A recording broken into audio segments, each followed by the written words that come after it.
The opinions expressed in the following programs are those of the participants and do not necessarily reflect those of Rogers nor Rogers TV.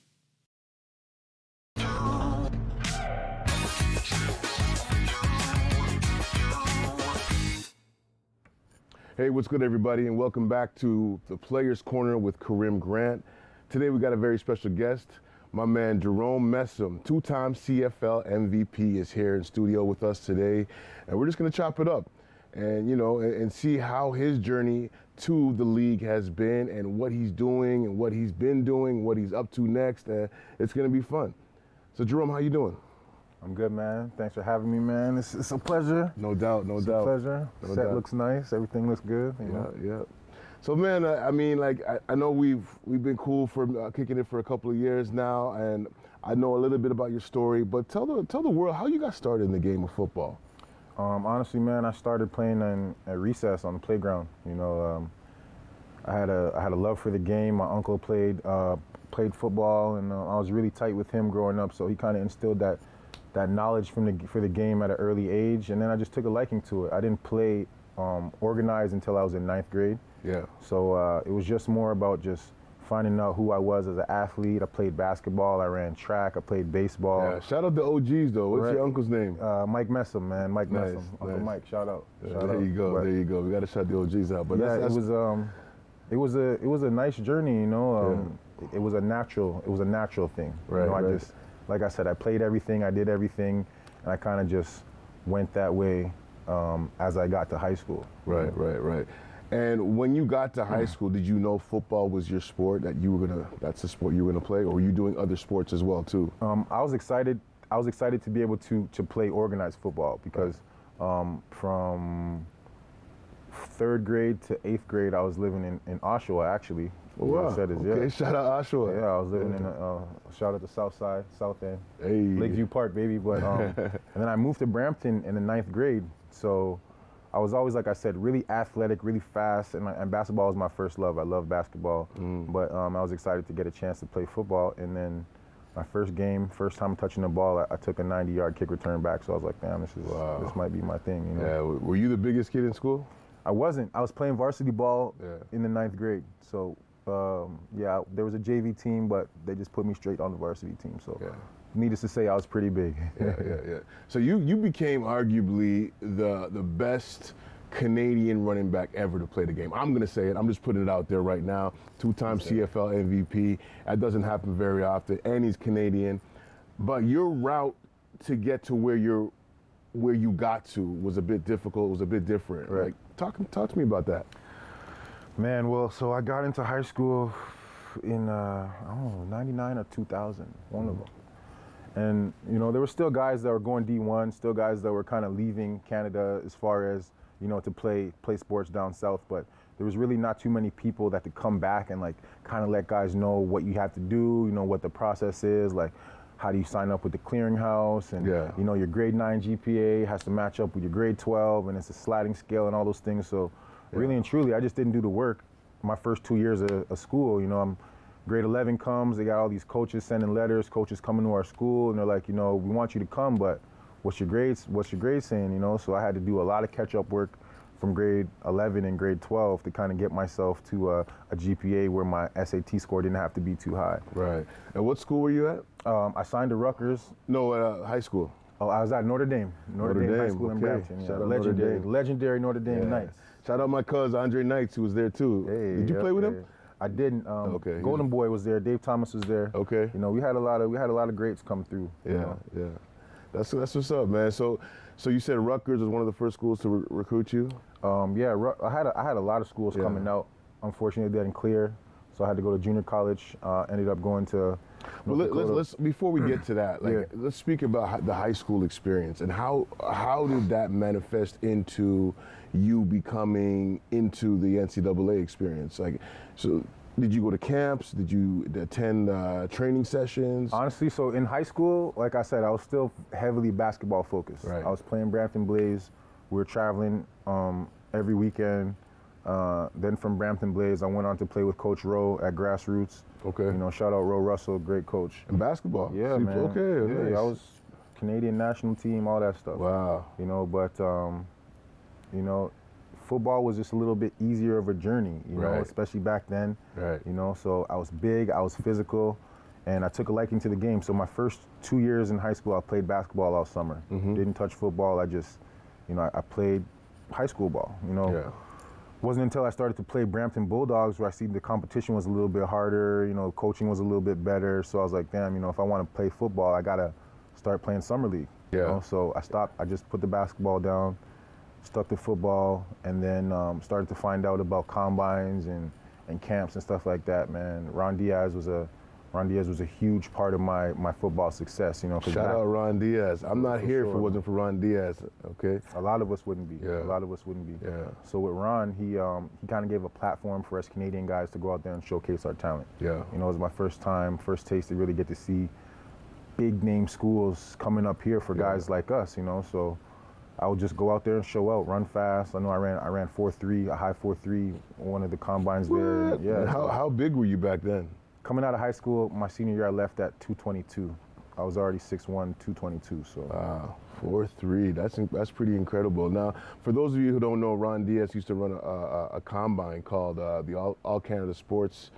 Was it All Canada All Gridiron? Canada Gridiron. All Canada Gridiron, and he would run combines, and he was the first real recruiting type of coach that would put you on a platform where every school in the States, not just the lower level D1 schools, the high level ones. I remember walking in there seeing Syracuse, Wake Forest, and all these different schools. Michigan State. Michigan State. Ohio State, all kind of schools, man. It was crazy. So at that time, your head must be exploding with information. You're just like, man, the big city, bright lights. I'm gonna be out there soon. What happened? Honestly, man, I didn't let it get to my head, but I didn't really know it was attainable. Right. You know what I mean? Like I was sure, but I was still kind of 1 foot with my friends and kind of in the streets, and you know, just regular Toronto kid stuff growing up. You know, a lot of the distractions that are still pulling the youth, if not more so now today. We still had the same distractions back then. You know. Exactly. Parents didn't really have too much money coming in. You know, mom's working hard. How do I get money to get extra clothes, stay fresh? You know what I'm saying? I got a couple friends doing this, that, and the third. They making money. They, you know what I mean? So I was always around it, but I never let it consume me. Right. You know what I'm saying? Right. So I did what I had to do to get out, to graduate. Went on to junior college, then went on to play at Graceland, and then, you know, it was just. Where's Graceland now? Graceland's in Iowa, Lamoni, Iowa, southern Iowa. I'm thinking Elvis Presley when I hear Graceland. That's Tennessee. So hold on, let's talk about that. You go from the big city of Toronto, Brampton, Oshawa, all those places, and you go to Iowa. Yeah, How was that transition? Like, it was tough. It was a culture shock, to say the least. You know, the Midwest is great. Love the Midwest. You know, Chicago, Ohio, Wisconsin, Iowa, all those places, Detroit. You know, but there's a difference, like country Midwest and like Midwest, like Chicago, Detroit. You know what I mean? So I was kind of like country Midwest. So it was a culture shock, you know, to go to a place where the population's not even half the size of like the GTA, and then it's just culturally the same things aren't there. So you have to learn how to adapt. You have to learn how to kind of be a chameleon and fit in.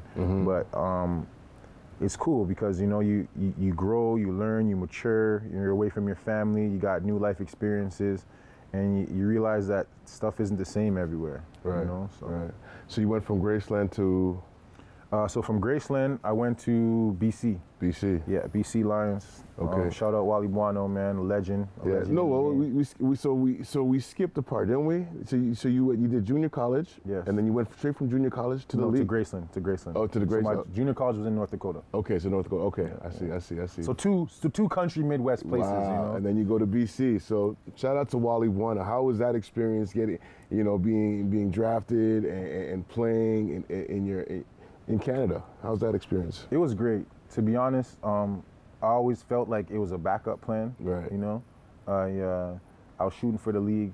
I was playing down south. You know, when I went to the Giants in 2008, leaving early, I got hurt in minicamp.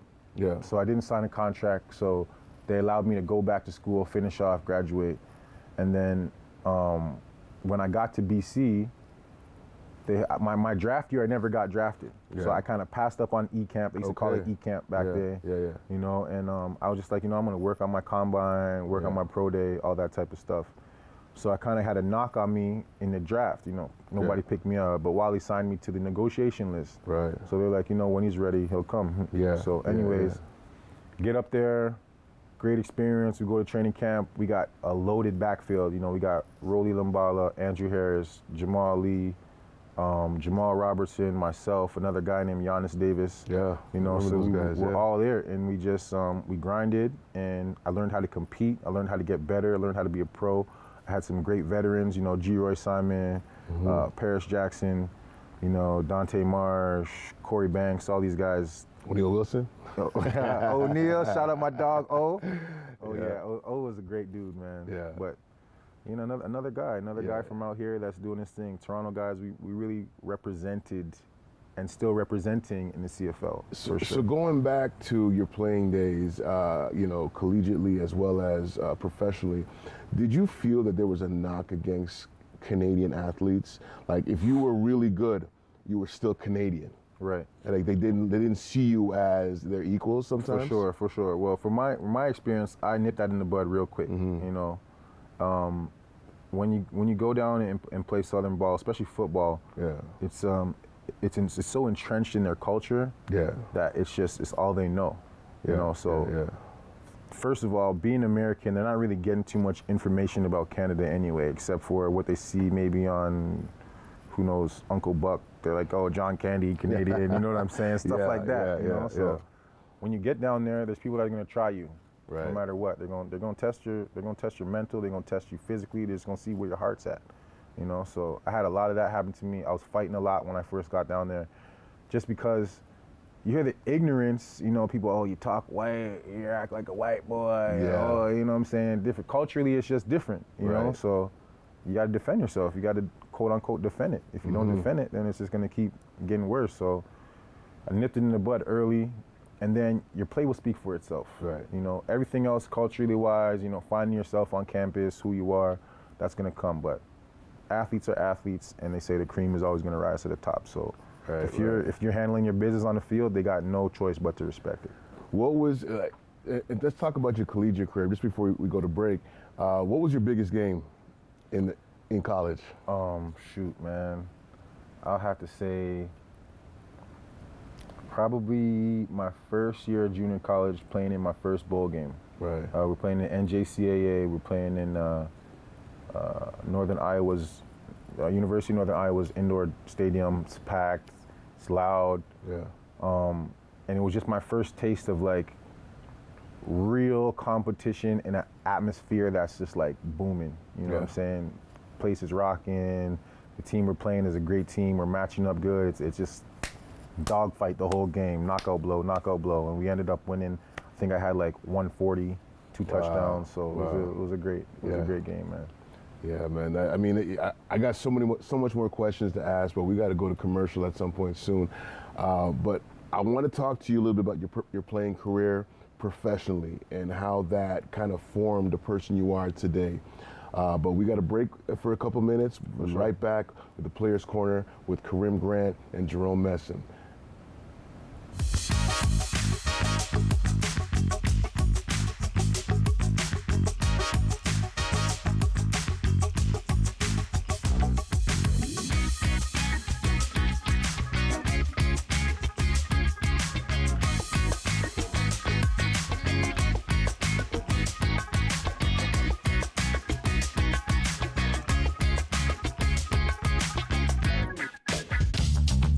This program is brought to you by Ignite TV.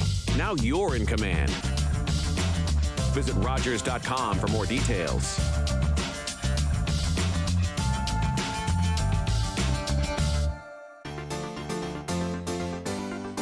I got a single by this new chick named Aretha Franklin. You are a global superstar. We're not done yet. I believe I have the chills.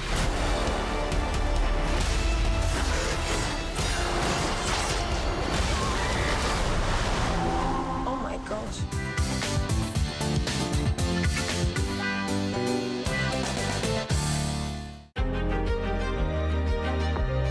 You're watching Rogers TV.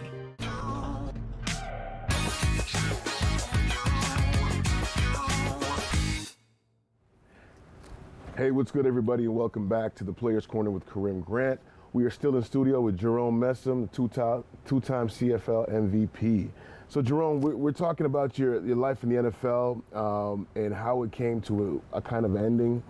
Let's talk about that, how that kind of transpired for you. Right. So leaving Miami, like I said, I was injured, so I couldn't really perform and make the team. And then with that, I had to come back up here. You know, so this is already 6-7 games into the season. Yeah. You know, teams have their guys that they want to play, that they're starting. You know, and I left, so it's like, you know, it's the next guy up kind of thing. So coming back, I wasn't a starter anymore. I was kind of having to work my way back up again, and you know, it was tough. It was probably one of the lowest points in my career. You know, I went through a lot of times where I was like, do I still want to play? You know, am I good enough? How'd you handle that? Honestly, I leaned on my family. Right. You know, I leaned on my family, and I leaned on, you know, all the work that I put in to get there. You know, I didn't want it to go to waste, to be for nothing. And I was confident that once I got healthy, I could play at a high level again. So I used the time to really get my body back in shape. You know, I was still practicing with this team. I was still playing, but not so much in a role where I had to take so much beating and carry the ball so much. So 2012, 2013 was a rough time. I had went to Montreal after leaving Edmonton, and again, was just going through some nagging injuries. You know, I had a toe injury, knee, and it was tough. But once 2014 came around, my body started to feel good again, started to be able to move like I was, and then the career just took off again from there. That's great, man. So you ended up becoming the CFL MVP again. Most outstanding Canadian. Most outstanding Canadian. That's MVP to me. You're the MVP. Yeah. Like I said, you're arguably the best running back to come out of Canada, and I'll go to war with you for that. So we talked about the low points and some of the high points. Obviously, your career came to an abrupt end, and you've kind of transitioned on to a new phase in your career. For me, the end of my career was a very difficult time for me. I went through a bout of depression. I didn't know it was depression until I researched what depression was years later, and I realized, wow, that I was in a depressive state. For sure. How did you handle the end of your career? You know, it was a blessing in disguise in seeing things in hindsight now. You know, the transition came before I was ready, but it needed to happen, and it was a natural transition to go into coaching. You know, that's what I love. Football is my passion. I feel like I have a lot of knowledge to bestow upon the youth. So I reached out to, again, an old teammate, you know, Coach O'Neill Wilson. Nice. And shout out West Toronto Prep. West WTP, yes baby, WTP. Right. And O'Neill gave me a shot with them. You know, it's a prep school where we played only at games in America. Great talent, you know, so it was my chance to kind of get my feet wet on the other side of the game, and I just loved it, man. I just loved the X's and O's of it, being able to have young guys, the ones that wanted to be sponges, you know, absorb the information and take it, and then see them go out there and perform. So it was awesome. And then as my name started to go in the coaching circles, you know, I just started to help kids get better athletically. You know, one thing about Canadian football is we never really had a lot of guys to come back and teach us technically, you know, teach us technical things. So guys like yourself, guys like myself, other guys that have gone and played D1 or played American ball can now come back and kind of teach youth. So that's why I feel like the game up here in the last 10 years has grown so much, and like you now see guys that are coming out of CIS that can play in year one, you know, like guys like your son, you know, he came up through the CIS program, played all of his ball in Canada, but you know, he didn't have to go into the CFL and just stay on special teams or be on the practice roster his first year. You know, they knew he could get it done. And I think that's a testament to guys like you and I and the Darren Diedrichs out there that, you know, are now putting the time in to come back and help coach the youth. I know you talked about being a sponge and absorbing information. I think that's really key because, you know, a lot of times I look back on my career coming up, I didn't really have anybody. And I always say I wish I had myself coming up. You know, I wish I had someone like myself to say, hey, do this, do that. This is how you do the clearinghouse. This is how you study for your SATs. But isn't it funny though, Karim? You feel like it's your duty now. Absolutely. You know, it's your duty to come back and be that guy because you didn't have it for yourself. Yeah. So like for me, with quick plug here, as you guys can see, you know, it's this is my plug away right here, you know, Big Game Sports. So what we do is we train athletes in a setting where we let them compete, we push them hard, and we let them know that from here on out, it's not going to get any easier. Yeah. So within that, the aspects of life come to it. You're going to want to get up and hit the snooze button sometimes and not go to your job. But if you do that, your kids don't eat, your mortgage doesn't get paid, blah, blah, blah. Right. So it's the same thing. We got 3 days of practice out the week. If you're only showing up on on Monday, Wednesday, and then Friday comes around, you want to mess around with your friends or go chase girls or whatnot, you know, that stuff's not acceptable. And the guys like that, we weed them out the group really, really soon, you know? So we're trying to prepare these young men and women, we got girls as well, for life, not just sport. But at the same time, how we push them and how we train them is going to prepare them to play at the highest level. Right. So we don't sugarcoat things, we shoot them straight. We gear their workouts towards their sports-specific training because it has to translate. Right. And so it's not just football you do. You do every sport.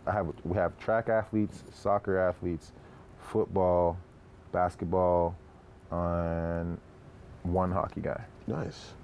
Nice. That's incredible. I mean, it's important to have that ability to give back, but not just to give back because you want to, but give back because you almost feel compelled to, because you have to, because there's so much knowledge you have within.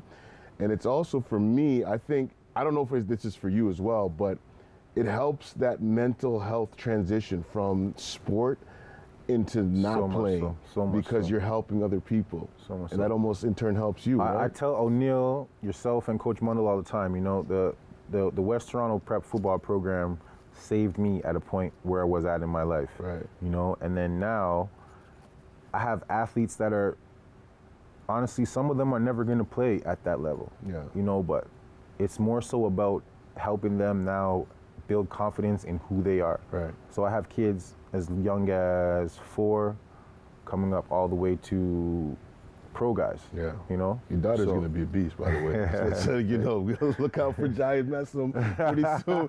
She could be out there. You know, I really have to say thank you for all the help you've done with my son, Kayon Julian Grant, who's now playing with the Montreal Alouettes, and everything you've done during COVID. I mean, when people weren't doing anything, you kind of took a hold of him and really helped and nurture him into the athlete, into a better athlete. And so, you know, shouts out to you for that. That's the thing.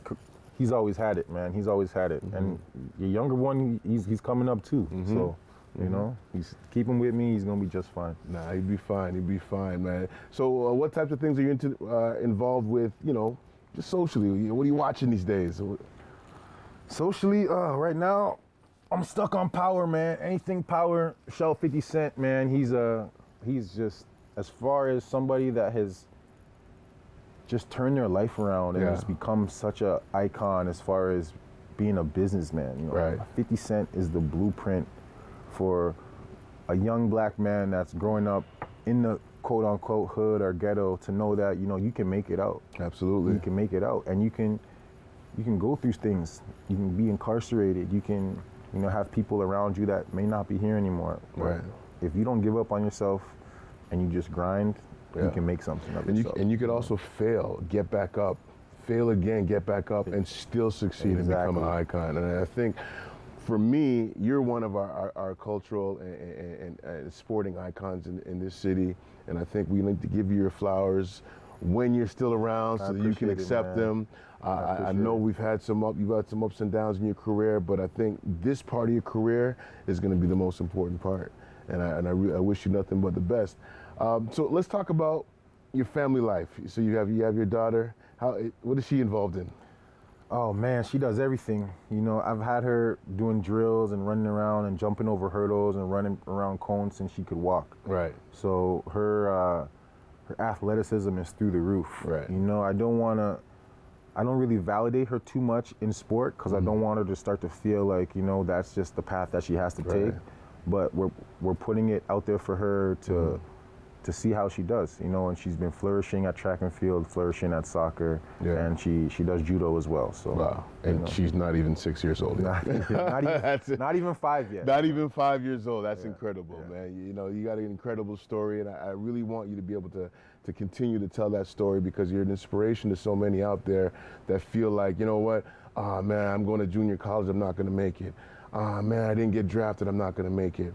Man, I got cut from this league, I'm not going to make it. You know what I'm saying? You kept on persevering, you kept on pursuing your goals, pursuing your dreams, and now you're here to tell the story. And I think that's the important piece of who you are today as a person, and continue to tell that story. You know, I think it's great. Man, I appreciate the platform, man. Like you're doing great things yourself. You know, you've been a pillar in this community for years. I know you've done a lot of work with the youth in the Scarborough community. You know, we need more guys like us, you know, each one teach one. So for me, if one of my guys that I train makes it to the NFL, great. That's amazing. So if you had one thing that you would tell the younger version of yourself coming up, I love this question. What would you tell? I always get this question. What would you tell them? Interview. Younger version of me, I would say, don't be so hard on yourself. You're gonna make mistakes. Know that regardless, the people that love you are always gonna love you. So don't feel like you're letting anybody else down. Don't feel like there's any other added pressure to quote unquote make it. Just go out there, be yourself, have fun, and enjoy the journey. You know, I don't think I enjoyed the journey enough. You know, I didn't really stop and smell the roses, you know? I was always nose down grinding.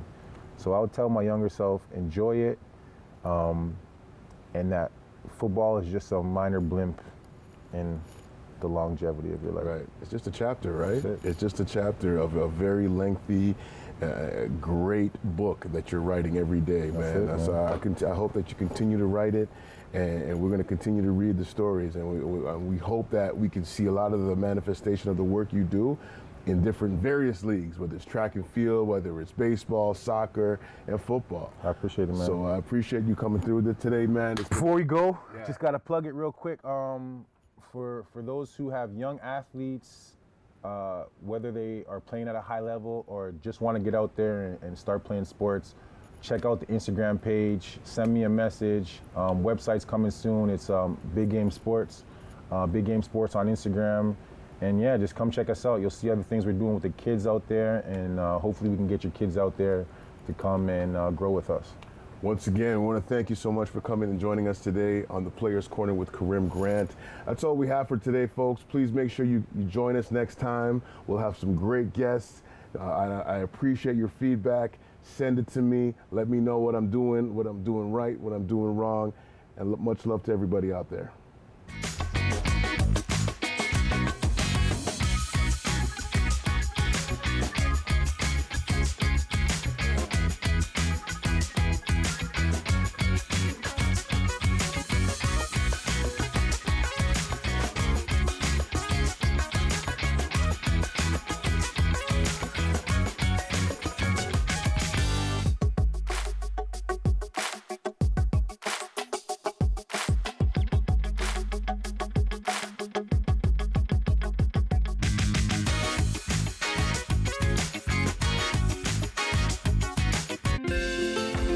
Call the Rogers TV viewer response line.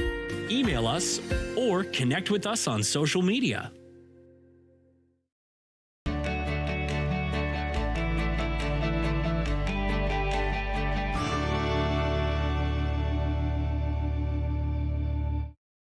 Sports fans know Sundays are for football. That's why you need NFL Sunday Tickets. With NFL Sunday Ticket, you'll get